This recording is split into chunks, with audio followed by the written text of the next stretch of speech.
আজকে চলে এসেছি আবার শ্রীভূমি স্পোর্টিং ক্লাবে।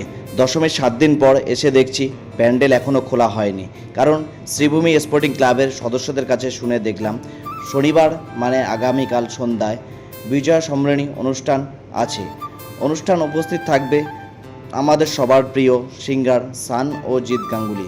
এই অনুষ্ঠানটা সমাপ্ত করবে এই দুজন সিঙ্গার। আমি তো যাব, তোমরাও এসো এই অনুষ্ঠানে যোগ দিতে। প্যান্ডেলটা মাকে ছাড়া কেমন যেন আধুরা লাগছে, কিন্তু প্যান্ডেল হিসাবে এই বছরে অসাধারণ হয়েছিল। তোমরা সবাই দেখেছো মহালয়ার দিন থেকে কেমন উপচে পড়া ভিড় হয়েছিল দশমী পর্যন্ত। এই শনিবার তেমনই ভিড় হতে চলেছে শ্রীভূমি স্পোর্টিং। একটা অসাধারণ প্যান্ডেল যা মানুষের মনে গেঁথে থাকবে সারা বছর, যতক্ষণ না নতুন একটা এই শ্রীভূমি স্পোর্টিং ক্লাব একটা থিম নিয়ে আসছে আমাদের সামনে।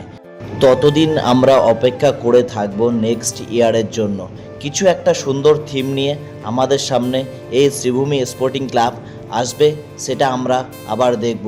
পারলে ভিডিওটাকে শেয়ার করে দিও। চলো টাটা, বাই বাই।